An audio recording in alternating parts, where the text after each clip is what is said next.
Welcome to Hashtag with Navuguzi Chiwanuka. This is a place where we help you unravel social constructs, discuss self-development in line with mental health, emotional well-being, and everything in between that directly or indirectly affects us in the millennial world around us. If you're hearing my voice for the first time and are the kind of person who is not scared of being a better version of yourself even if it requires you to contradict who you were 24 hours ago, consider this your virtual home. I'm your host, Navuguzi Chiwanuka, and I cannot wait to engage with you in the various conversations.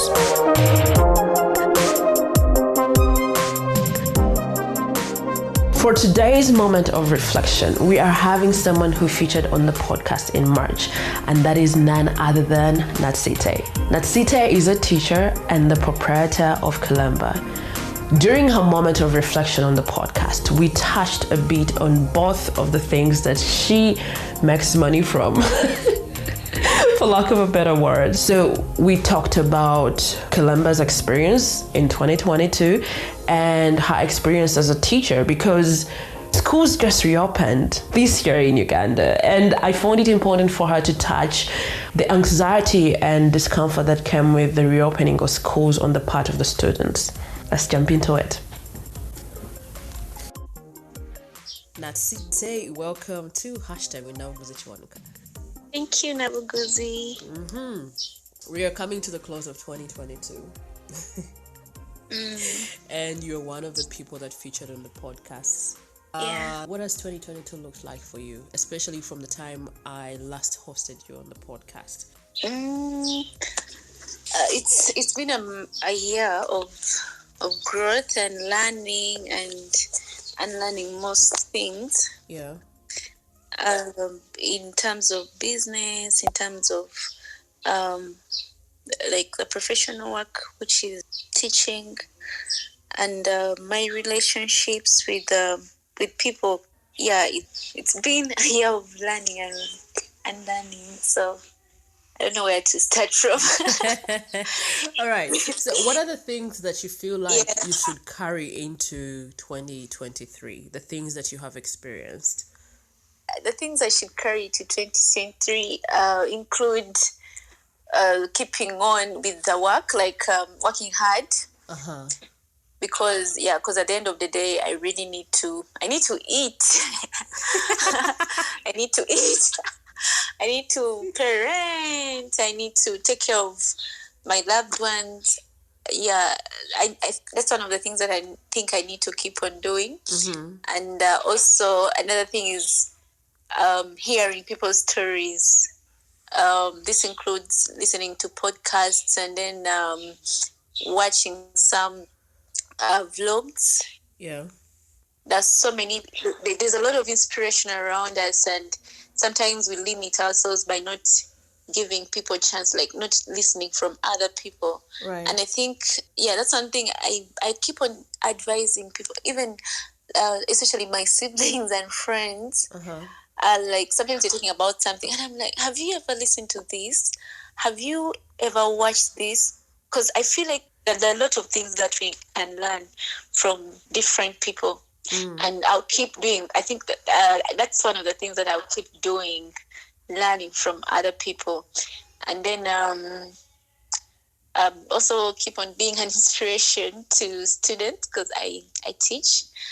And one of the things that helped me manage, because I was teaching a candidate class that is senior 4. And we had this very good relationship.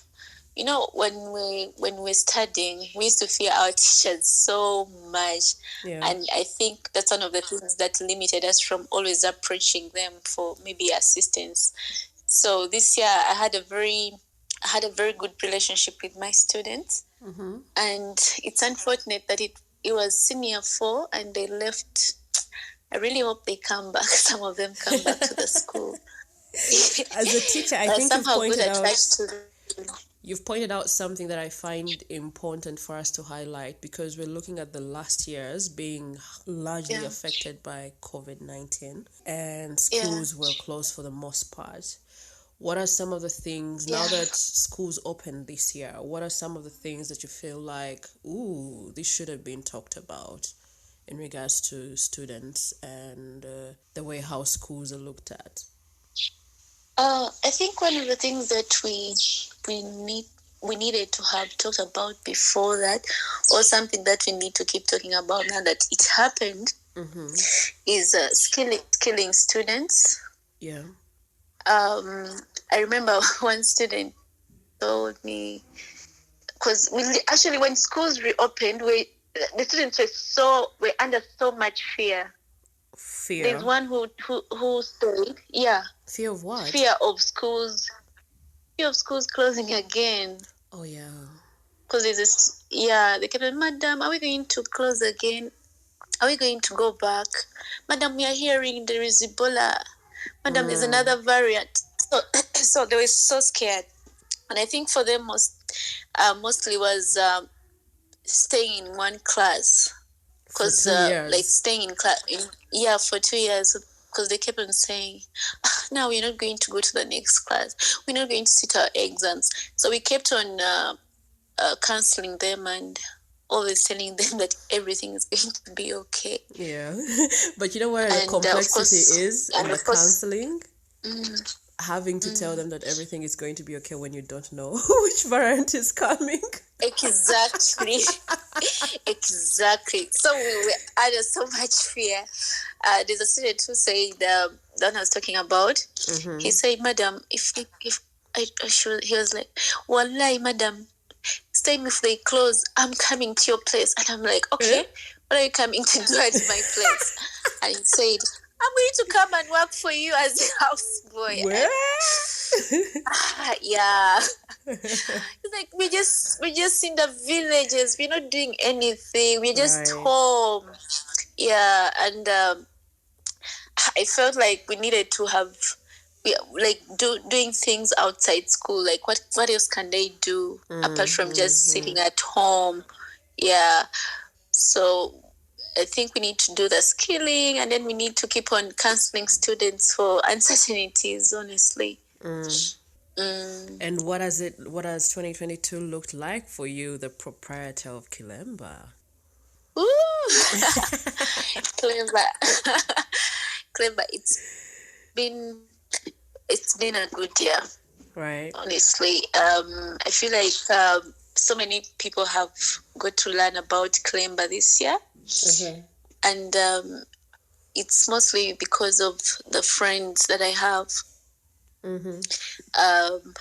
You find that Nabuguzi, for example, is talking about KiLEMBA even when KiLEMBA is not talking about KiLEMBA, because I've also had challenges where it's hard to keep up, like, because it's a business that I do on social media. So sometimes I don't feel like being on, like, using social media at all. Right. But then this year has been a very great year because so many people have supported me. Friends talking about KiLEMBA even when I'm not, and therefore people have kept on like giving me the orders. The orders have like been coming in even when I'm not doing the work. So I'm so grateful to my friends. To my friends who have been talking about KiLEMBA even when I wasn't talking about KiLEMBA. Yeah. I mean, when you talk about more people knowing about KiLEMBA, I think this must have been my first year of purchasing the hair drops. Yeah. And I've grown really addicted. I keep looking at how many addictive. How many? I think I have 4 pieces right now. But I'm always wondering, okay, which is the next one? Which color am I getting? Violet is a color. There's a color I need to show you. Oh, yeah? You might like it. Oh, yeah? Yeah. It better not be red, my friend. I'm not a red person. No, it's not red. How about yellow? You have a yellow head. It's mustard. Excuse you. Okay, I hear you. So the hair drops are really addictive. The times I go to the salon to work with my hair, I go wearing a hair drop, and when I'm done doing the hair, I still wear the hair drop. I think when the salon are like, "You woman, you've just done your hair." Show off. I just want Show to it off. I tell them, Yeah, so I just tell them, no, I'm protecting the hair actually, because it's a protective hairstyle. Right. Yeah. What are some of the things that have shocked you in 2022? The thing, the things that have shocked me. Um,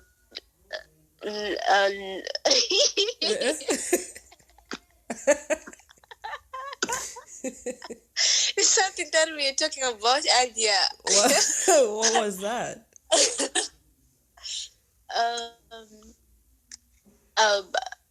Learning about some things or some people from okay, it's not gossip as maybe it may sound, but learning about some people and from what you have been thinking they are to what they actually are. I wouldn't want to say names or whatever, but there's so many things that I've discovered about people, and I'm like, Wanji, what? Like, what? Is this really true? Did you actually find out if it's true or not? Yeah, there's some things that I found out that do it true about some friends, and it's as I said, it's a learning process, really. Yeah. So what were you laughing about that you have withheld? Oh no! I'm not going to say that. No. No, that would be Lugambo. Okay. But there's so many. Yeah. And what is that specific thing that you feel like shouldn't cross over to 2023? Sometimes I'm very unkind to myself. Ooh. And yeah. How exactly? Like passive English. In a way that, hey, Winnie, how can you do that? Winnie, like just being unkind and dwelling on mistakes. Like in case I make a mistake, I tend to beat myself up so much. Yeah. Instead of letting go, I think I need to let go of that and try to be kinder to myself, forgive myself, and move on. Okay. Thank you so much for sharing with us your 2022. I hope that 2023 is kind to you, and I hope that you're also kind to yourself. Thank you, and may it be kind to you as well. Thank you. Thanks for always having us. Yeah, you make the podcast more relevant, I believe. Yeah. Bye-bye. Bye, Nabuguzi. And that was it from Natsite. I don't know what your 2022 looked like. Have you had a moment of reflection? Have you thought about it? Have you assessed yourself? How do you intend to enter 2023? Thank you so much for tuning into another episode of Hashtag with Nabuguzi Chwanuka. If you loved what you heard, make sure you subscribe to Hashtag with Nabuguzi Chwanuka in your podcast platform of choice and share it with your friends, loved ones, and everyone that you believe is affected by the millennial world around us. Also, feel free to share your insights about what connected with you on social media, and be sure to tag us. We are at Hashtag with Nabuguzi Chwanuka on Facebook and Instagram, and on Twitter, our handle is at HTNK Podcast. I'll be hearing from you tomorrow. You'll be hearing from me tomorrow. Ciao.